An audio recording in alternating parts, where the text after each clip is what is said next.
Damos sempre graças a Deus por todos vós, mencionando-vos em nossas orações, e sem cessar, recordando-nos diante do nosso Deus e Pai, da operosidade da vossa fé, da abnegação do vosso amor, e da firmeza da vossa esperança no nosso Senhor Jesus Cristo, reconhecendo, irmãos, amados de Deus, a vossa eleição, porque o nosso evangelho não chegou até vós tão somente em palavra, mas sobretudo em poder no Espírito Santo, e em plena convicção, assim como sabeis ter sido o nosso procedimento entre vós e por amor de vós, com efeito,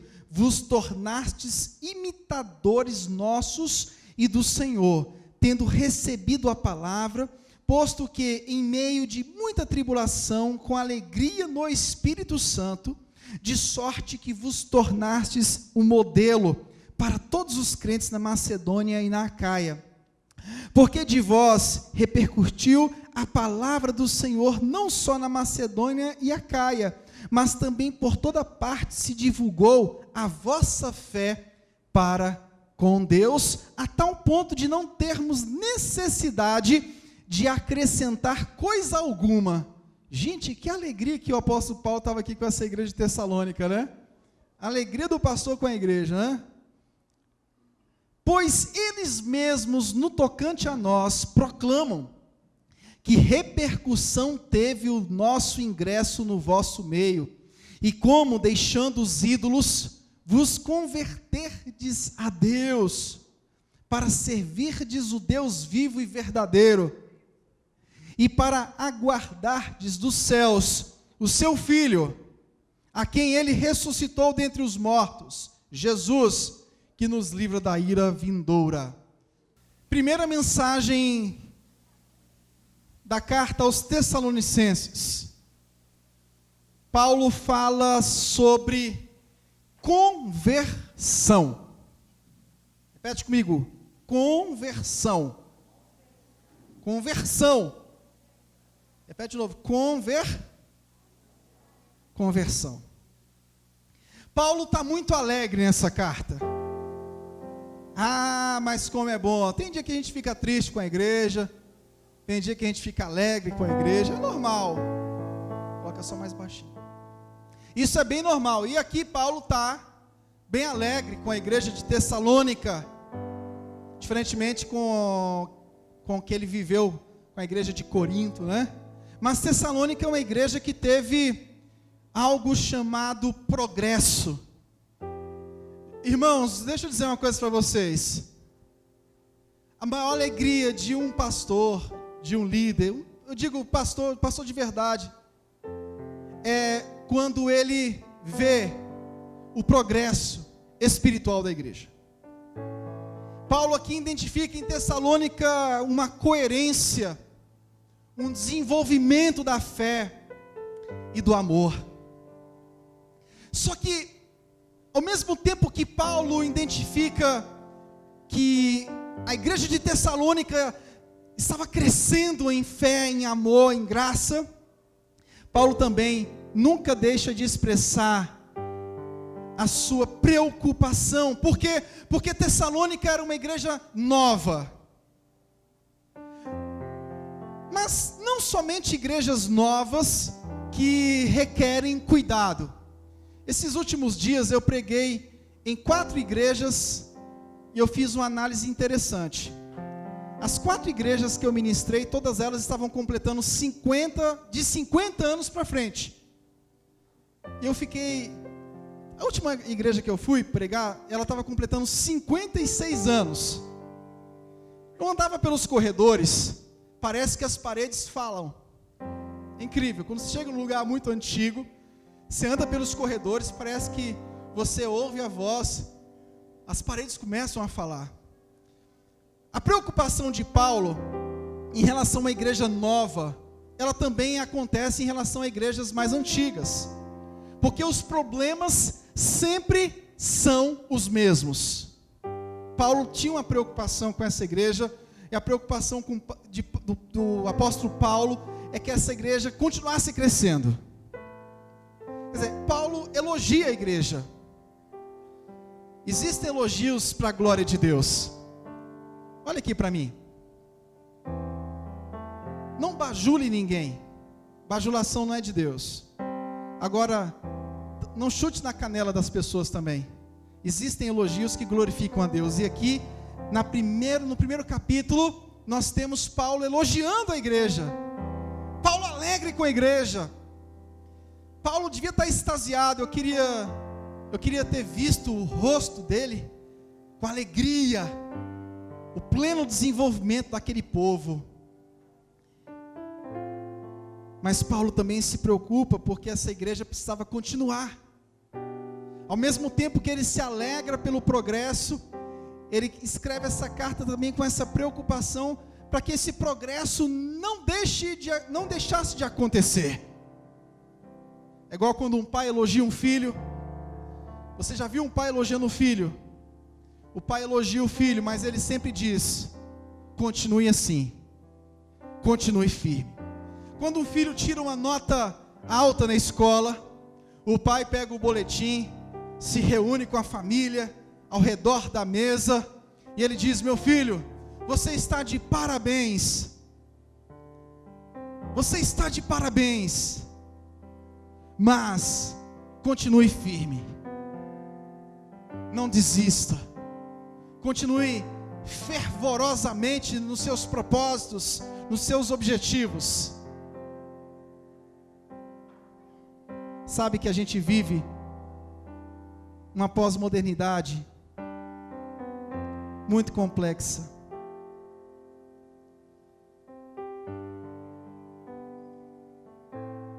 Nós vivemos num momento onde as pessoas estão buscando uma satisfação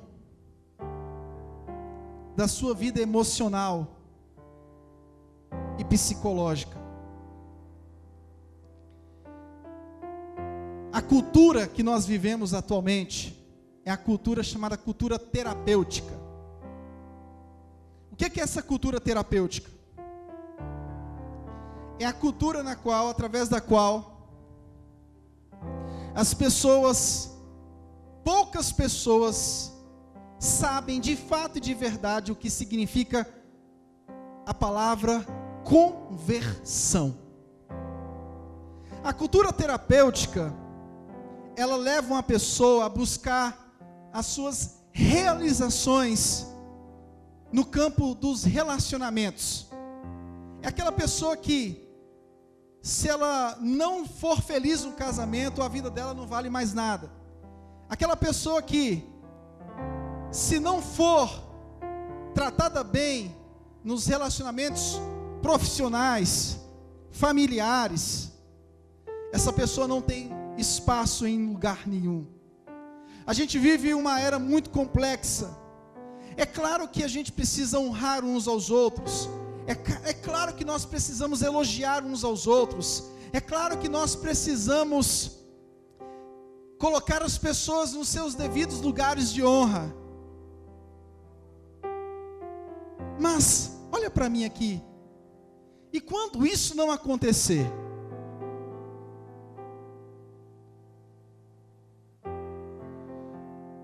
E quando isso não acontecer na sua vida?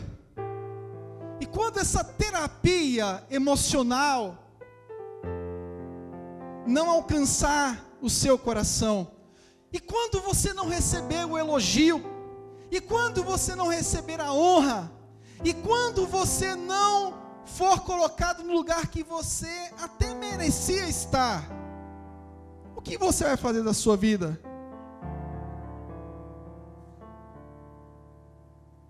A gente vive numa cultura de autossatisfação, onde as pessoas têm buscado cuidar de si somente. Irmãos queridos e amados da Igreja Batista Reformada, Deus é luz. O Evangelho nos chama nessa noite a esquecer um pouco de nós e a cumprir o mandamento de amar a Deus e o próximo como a si mesmo. O Evangelho só é compreensível na sua vida e na minha vida quando você e eu entendemos que nós não estamos aqui para ser servidos. A cultura da terapia busca sempre ser servido. Igreja vira supermercado. Tudo o que é oferecido na igreja vira produto. E muitas pessoas chegam aqui, consomem produtos, entram no supermercado, consomem produtos, tiram todos os proveitos possíveis e necessários e depois saem procurando outro supermercado para satisfazer as suas necessidades emocionais. A cultura terapêutica tem tirado o foco de muitas pessoas do Evangelho. E eu quero te dizer que Jesus não vai suprir todas as suas necessidades, porque depois da queda do homem, o homem virou um saco furado, um poço sem fundo, e a única coisa que satisfaz o homem é o próprio Cristo. Mas esse Cristo não satisfaz o homem suprindo todas as suas necessidades emocionais. Não. O suprimento que Cristo traz ao homem é se oferecendo a si mesmo em prol dele. E isso nos basta. Precisamos nos satisfazer em Cristo, porque isso glorifica a Deus. A maturidade é encontrada no Evangelho quando nós entendemos que nós não temos que ser servidos, mas servir. A maturidade chega nas nossas vidas quando nós entendemos que quando servimos, isso tem uma força, é uma força sacrificial, que te faz se identificar a cada dia mais com o seu Senhor e Salvador Jesus Cristo. Quanto mais você serve ao próximo, com a motivação correta, mais você será identificado com o seu Senhor. Quanto mais você busca ser servido, mais você se identifica com essa cultura nojenta da terapêutica. Igreja não é uma comunidade terapêutica. Não é. Me desculpe, mas igreja não é comunidade terapêutica. Igreja é lugar de oração. É a casa de oração. Igreja é o lugar onde nós somos confrontados pela pregação poderosa do Evangelho, no poder e na dinâmica do Espírito Santo de Deus. Igreja é o lugar onde nós recebemos uma palavra, e essa palavra mostra quem nós somos, e essa palavra nos leva a enxergar quem Cristo é, e a gente acaba tendo que mudar de vida.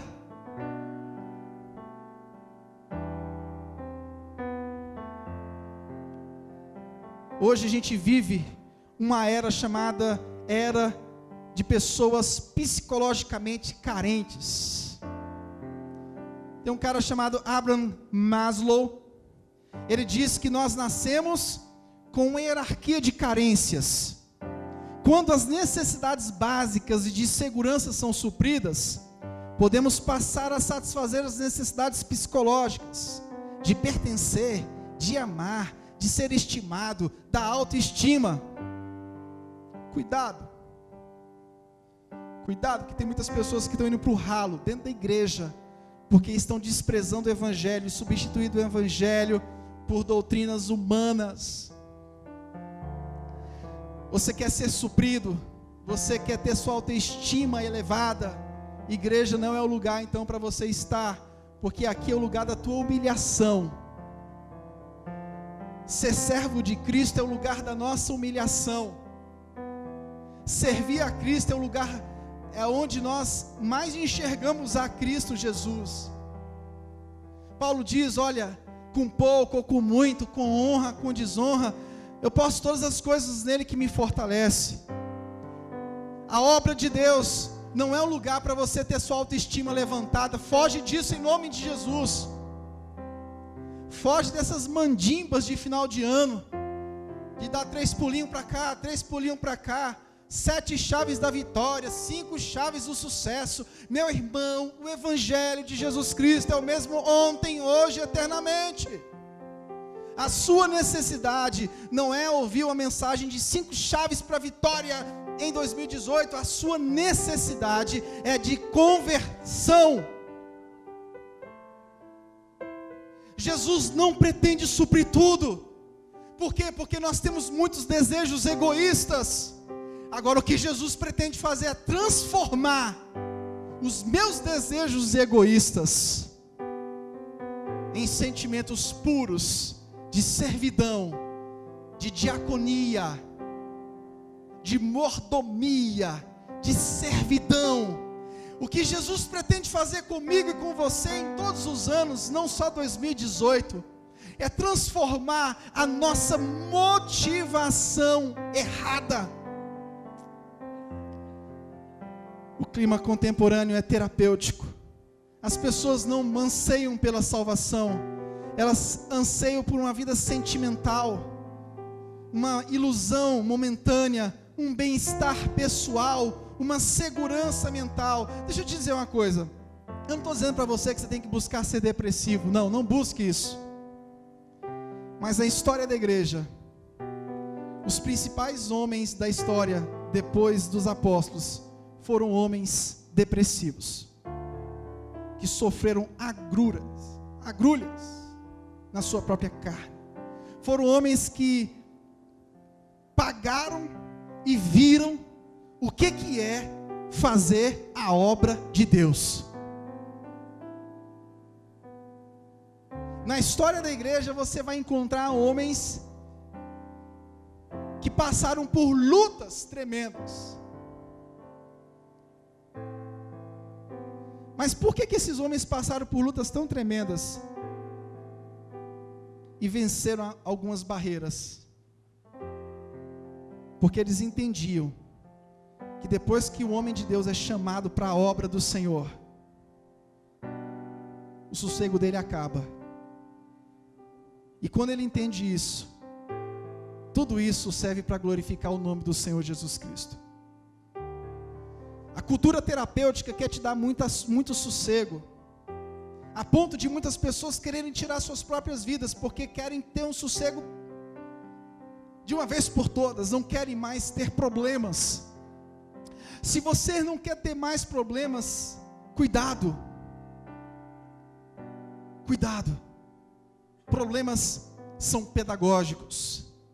O Senhor usa os problemas para elevar a nossa fé. O Senhor usa as dificuldades para que cresçamos. Os problemas são pedagógicos. O crente verdadeiro, ele tem muitos problemas. O crente verdadeiro, ele passa lutas.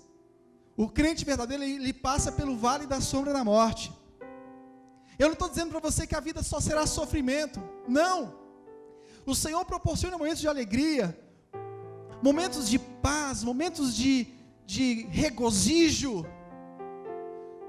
Mas o servo de Deus, o verdadeiro servo de Deus é atormentado pela causa do Evangelho. Agora, falsos profetas não. Falsos profetas, eles fogem do sofrimento. Falsos profetas fogem do problema. Falsos profetas fogem da dificuldade. Falsos profetas não querem sofrer.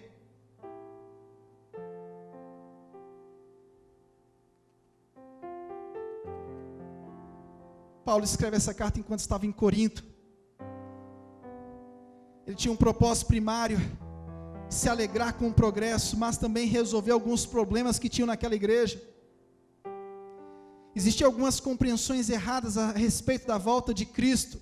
Ele corrige isso no capítulo 4, capítulo 5. Os gregos, eles tinham muita dificuldade da vida após a morte.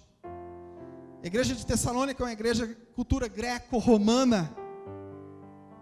Eles tinham uma influência muito forte da cultura grega, na qual não trabalhava-se a vida após a morte. E Paulo vai dizer no capítulo 5, não sejam ignorantes como aqueles que não acreditam nisso.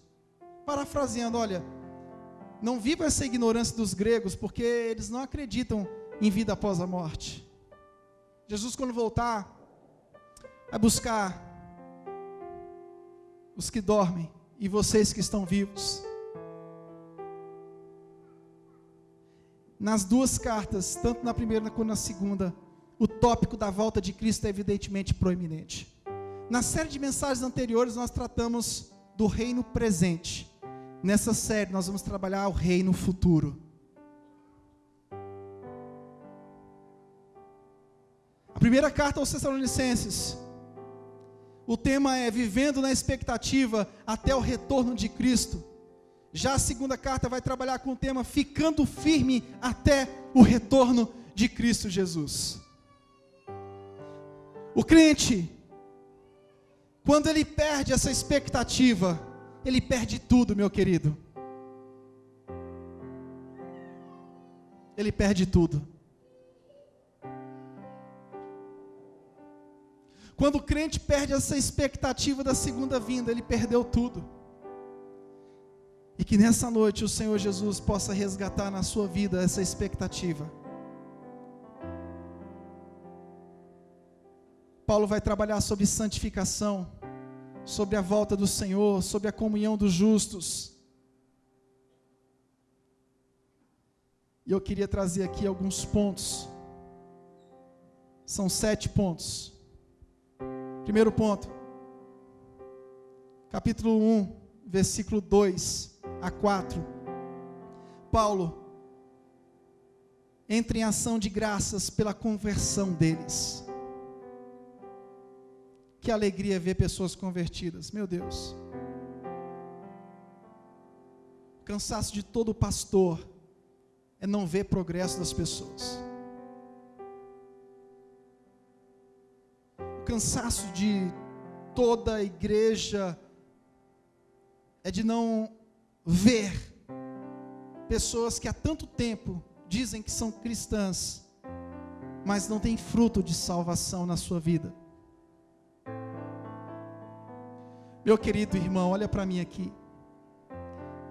Não adianta você ser suprido em todas as suas necessidades emocionais. Pare com isso é bobeira.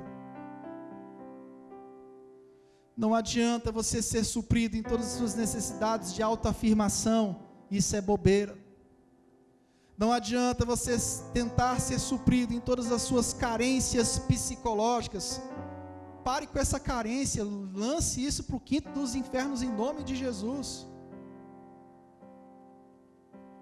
E agora na rede social tem uma carência nojenta. Não curtiu, não comentou, ai, tá vendo, curtiu o do fulano, não curtiu o meu. Irmãos, em nome de Jesus, vamos fugir dessa carência. Fulano não me ligou no meu aniversário. E você ligou no aniversário dele ou dela? Essa carência psicológica está consumindo a vida das pessoas. E a gente precisa se desfazer disso em nome de Jesus. A gente precisa se desfazer. Paulo aqui fala, olha, dou graças a Deus, menciono vocês nas minhas orações, recordando-nos diante do nosso Deus e Pai pela operosidade da vossa fé. A fé dos irmãos em Tessalônica, ela era operosa, constante.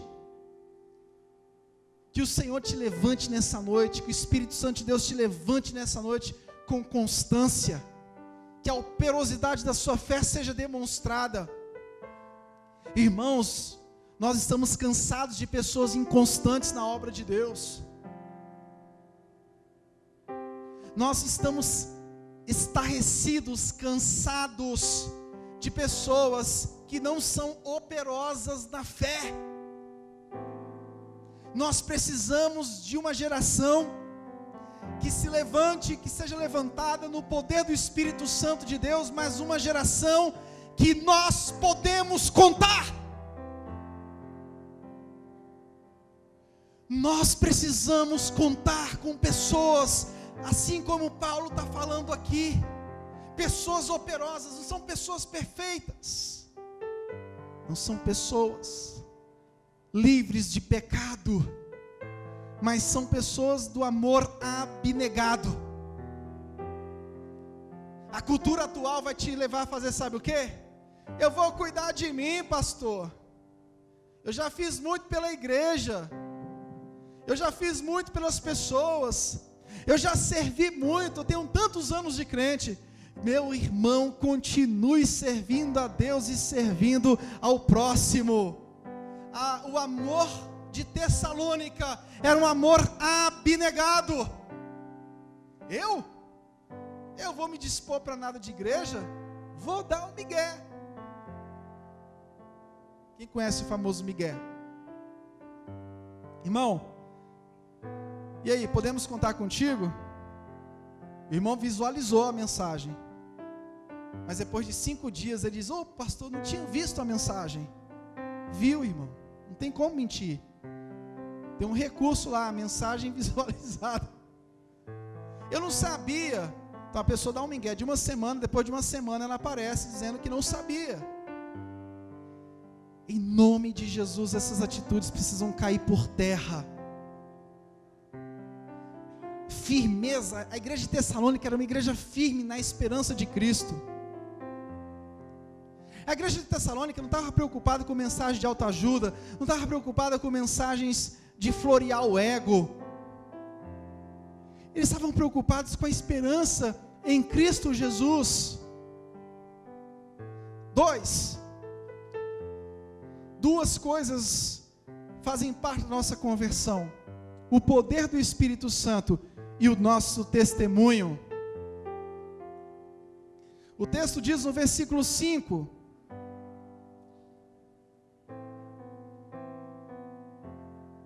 porque o nosso evangelho não chegou até vós tão somente em palavra, mas sobretudo em poder no Espírito Santo, e em plena convicção, assim como sabeis ter sido o nosso procedimento entre vós e por amor de vós.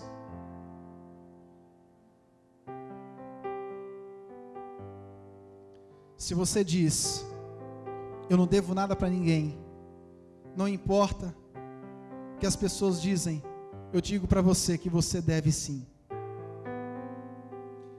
2 fatores são usados para a conversão das pessoas. Primeiro fator, poder do Espírito Santo.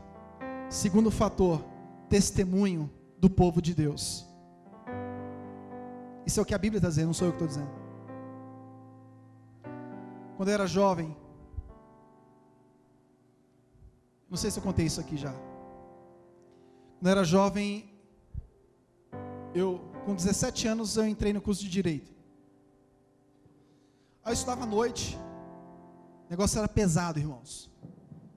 Eu já era um cara assim, Deus já tinha me chamado já. Só estava esperando o momento certo de começar. O clima era pesado. E eu pensei, vou mudar para amanhã, para o período matutino, porque à noite era aquela coisa, né?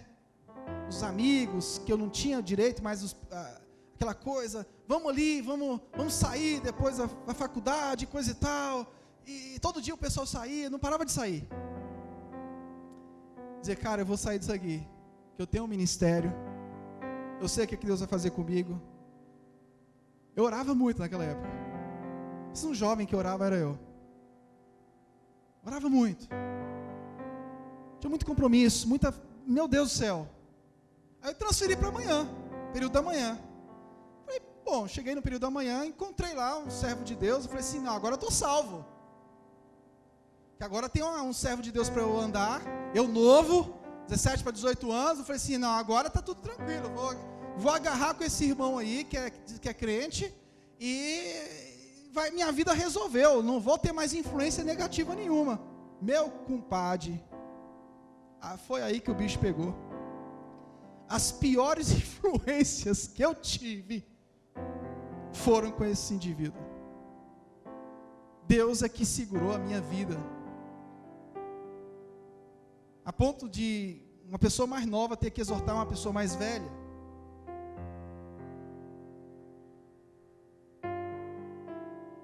A bênção na minha vida é que eu já era convertido, porque senão eu teria me arrastado para o mal. papel do Espírito Santo é fundamental, é prioritário, mas o testemunho que você tem também é importantíssimo no processo da evangelização e da conversão das pessoas que estão ao seu lado.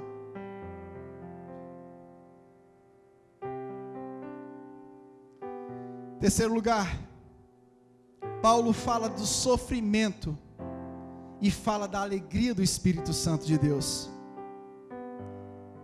Com efeito, vos tornastes imitadores nossos e do Senhor, tendo recebido a palavra, posto que em meio de muita tribulação, com a alegria do Espírito Santo, de sorte que vos tornastes o modelo de todos os crentes na Acaia. Paulo era um imitador de Cristo. Eles também passaram por sofrimento, quando passaram a crer, mas eles experimentaram a alegria do Espírito Santo de Deus. Você sabe qual é o mal hoje? Que as pessoas não entendem o que é o Evangelho. Evangelho é sofrer por Cristo e com Cristo, e na alegria do Espírito Santo de Deus.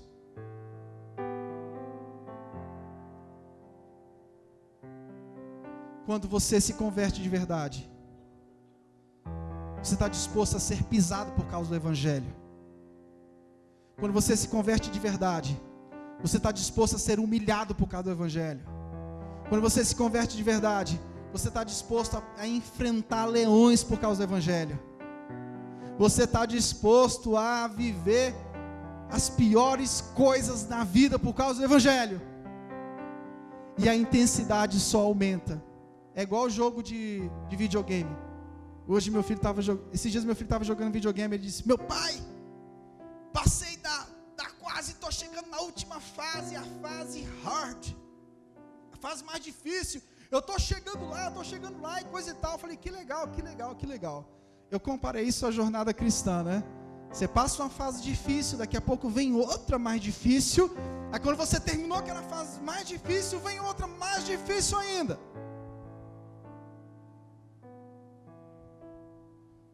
Mas a alegria do Senhor sempre é a nossa força. A alegria do Espírito Santo sempre renova as nossas vidas.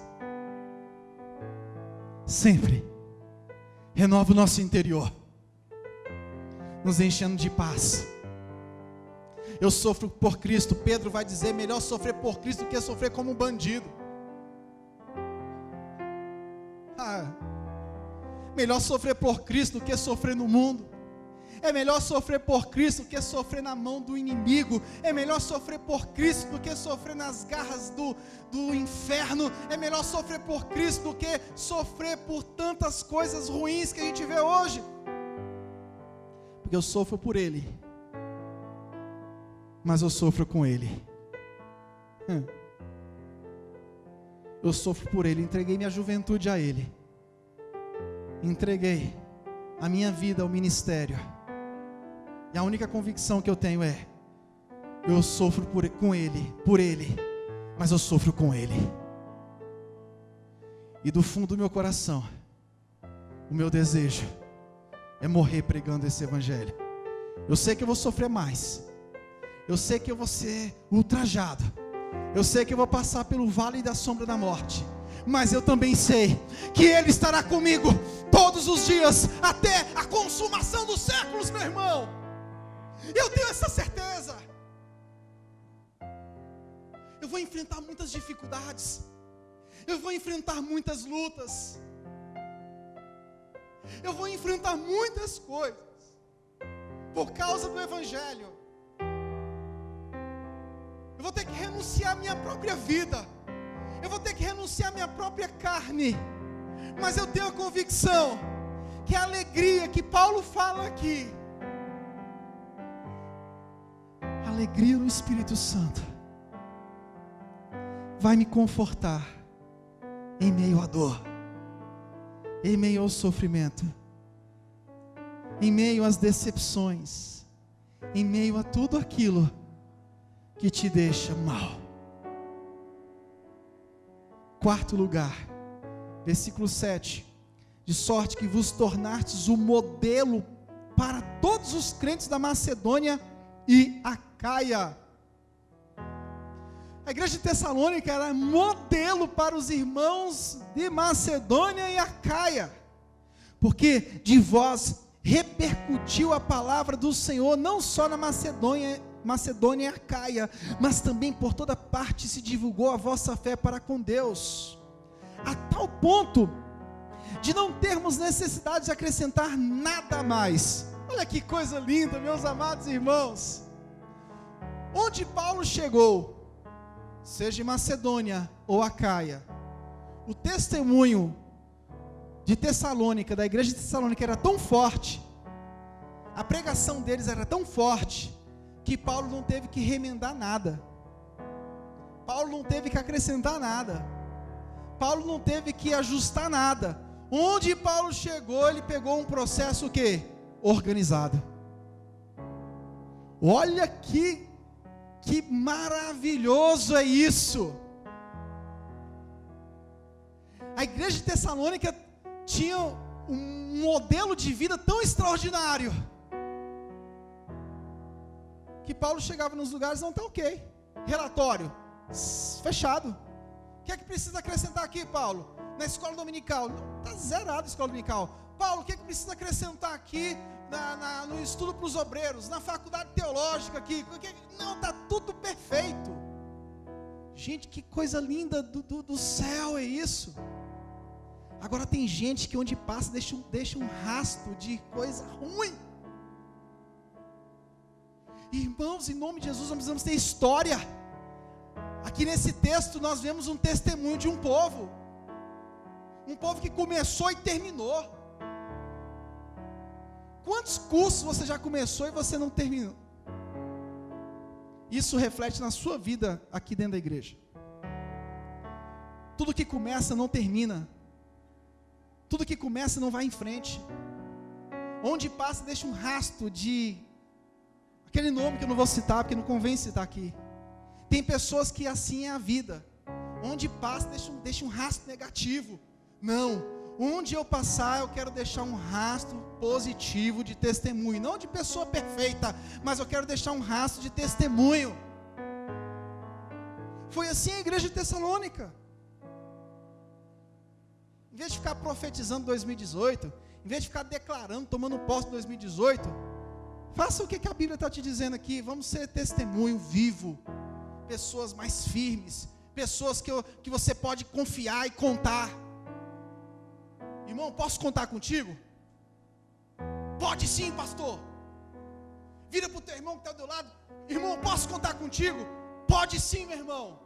Mas quando chover pesado, quando chegar a luta mais forte, eu posso contar contigo, meu irmão? Posso sim. Conte comigo, meu irmão.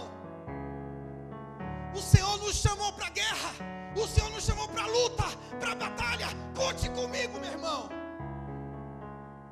É pedra 90. Nós estamos cansados de pessoas inconstantes, pessoas que falam e não cumprem, pessoas que não vivem o que falam, pessoas que titubeiam a todo momento. Isso é cansativo.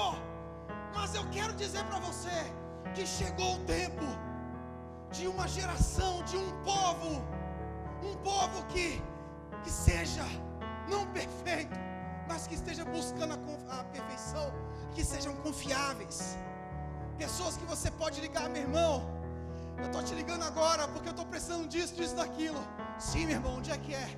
Onde é que é a parada aí? Conta comigo. Mas a inconstância no meio do povo de Deus é algo assustador. Esses grupos de WhatsApp, quanto migué que você vê nesses grupos de WhatsApp, meu Deus, quanta falta de compromisso. Você quer vir, você quer esperar uma desgraça acontecer na sua família para você virar um servo de Deus de verdade. Você quer ver o problema chegar com confusão na sua casa. Você quer ver a sua casa virada num tetel para você ter compromisso com Jesus Cristo? Não! Eu quero ter compromisso com Jesus Cristo quando a minha dispensa estiver farta. Eu quero ter compromisso com o meu Senhor quando eu tiver pagado todas as minhas contas. só quando o problema vier na minha tenda e acabar com a minha vida. Não. Eu quero honrar o meu Deus, assim como a igreja de Tessalônica. A fé deles foi divulgada, gente. Meus irmãos, a fé de Tessalônica foi divulgada. Olha que coisa linda e maravilhosa.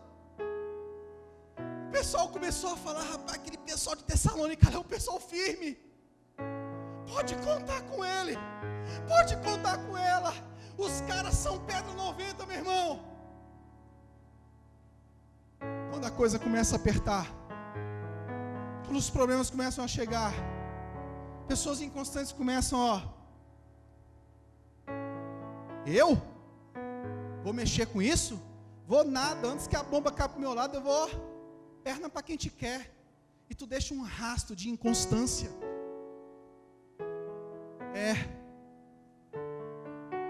Paulo não precisou de acrescentar nada. Meu Deus. Sabe aquele gerente que chega na sua empresa e os funcionários viram para ele e dizem: meu patrão, sente lá e só assine os cheques, porque a empresa está toda organizada conforme o senhor disse para a gente fazer sexta-feira passada. O patrão olha e diz: meu Deus, sério? Vocês já organizaram tudo? Vocês já falaram com fornecedores? Vocês já deixaram o ambiente limpo? Vocês já organizaram tudo? Sim, meu patrão. Já está tudo organizadinho, já está tudo pronto. Aquele patrão vai sentar naquela cadeira e vai dizer: que alegria que eu tenho dos meus funcionários. Mas os patrões, eles chegam nos lugares, nos locais, tendo que fazer tudo o que os funcionários tinham que fazer. E muitos desses funcionários eram crentes, são crentes no Senhor Jesus Cristo.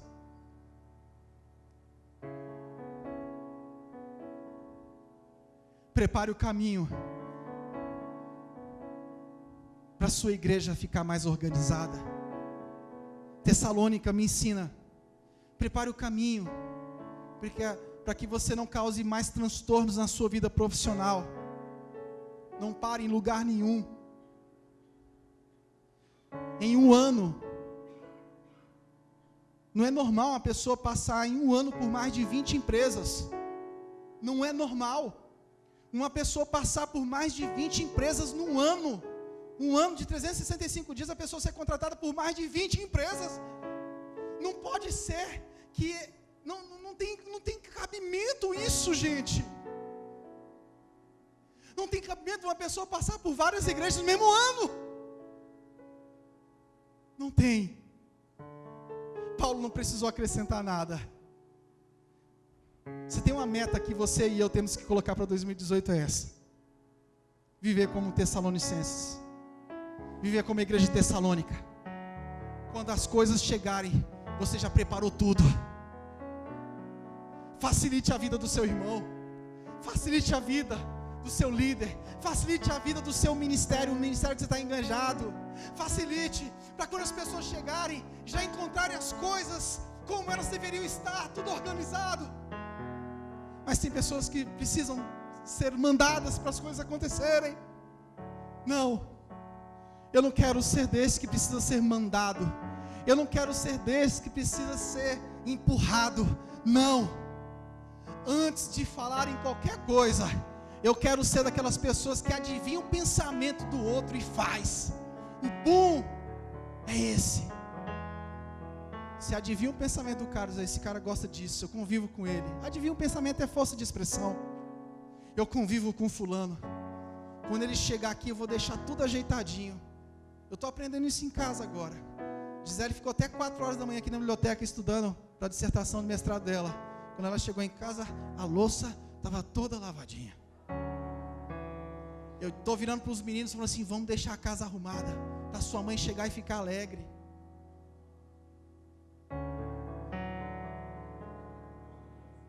Aleluia. Ela disse que eu estou melhorando. Já pensou, a mulher chega em casa cansada. A bichinha ficou até 4 horas da manhã nessa biblioteca aqui, ó. Tem um prazo para entregar agora, final de janeiro. A pessoa chega em casa, está tudo bagunçado. Eu, Otávio e Dudu arrumamos tudo. Dudu jogando bom ar. Otávio catando os brinquedos, cata tudo. Sua mãe vai chegar, vai ficar alegre, vai ficar feliz. Eu lavando aquelas panelas engorduradas. Eu trouxe nojento eu lavar a panela engordurada, mas não tem outro caminho não. Prepare o caminho para o seu pastor passar. Você foi encarregado de fazer algo no ministério, faça lá. Quando o líder do ministério chegar, que ele olhe e diga: meu Deus, que trabalho maravilhoso, Deus é maravilhoso. Mas quando o líder chega, tem que remendar tudo, tem que rabichar tudo, tem que cortar as arestas tudo, tem que fazer tudo de novo. Não. Você quer começar o ano de 2018 bem? Vamos começar servindo com, essa palavra pode ser usada de forma errada, mas a excelência é uma palavra bíblica. A igreja de Tessalônica era uma igreja excelente. Não era uma igreja perfeita, mas era uma igreja excelente. E esse é o padrão de igreja que nós temos que ser. Diga amém. Quinto lugar, a conversão pressupõe afastar-se da idolatria e esperar a volta de Cristo. É o que diz o versículo 9. Pois que eles mesmos, no tocante a nós, proclamam que repercussão teve o nosso ingresso no vosso meio, e como, deixando os ídolos, vos converterdes a Deus, para servirdes o Deus vivo e verdadeiro, e para guardardes os céus, o seu Filho, a quem Ele ressuscitou dentre os mortos, Jesus, que nos livra da ira vindoura. A igreja de Tessalônica, ela se afastou da idolatria. Que nessa noite o Senhor Jesus traga arrependimento no meu coração, no seu coração. A minha expectativa é que haja um reavivamento bíblico nessa noite, para que você se derrame diante de Deus, que em avivamento constante, reavivamento bíblico, que o amor pela volta de Cristo seja retornado, seja retribuída para a sua vida novamente.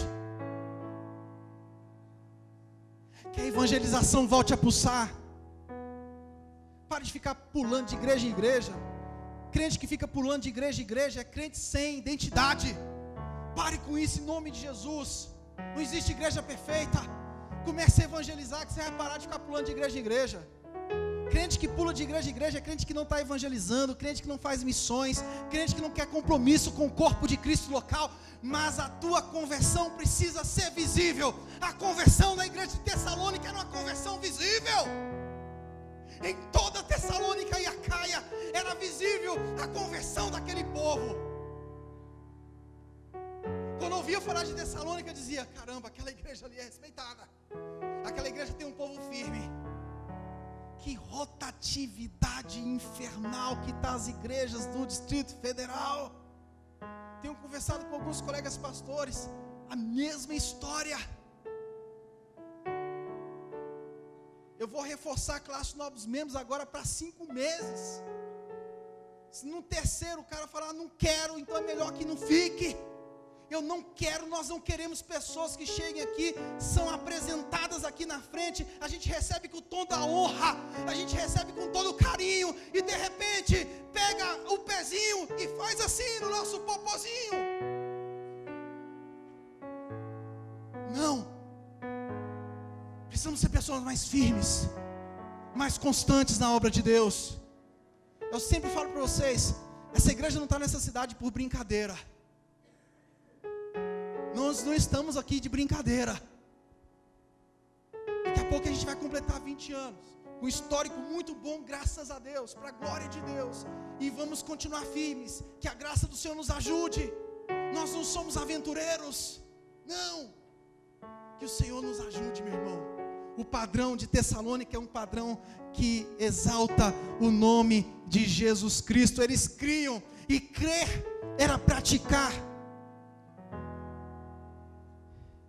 Paulo agradece a Deus pela fidelidade do povo. Paulo elogia. São elogios que glorificam a Deus. Quais são os elogios que glorificam a Deus? Os elogios verdadeiros de coisas que realmente acontecem. Bajuladores, eles são tão nojentos que eles bajulam coisas que nem existem no outro. Isso é maravilhoso. Não, não é. Mas o elogio verdadeiro que glorifica a Deus é o elogio que nasce de ações efetivas que realmente existem. Cristãos devem viver de maneira que agrade ao Senhor.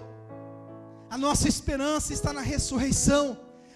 E Paulo vai dizer que nós precisamos estar prontos para o retorno de Cristo Jesus.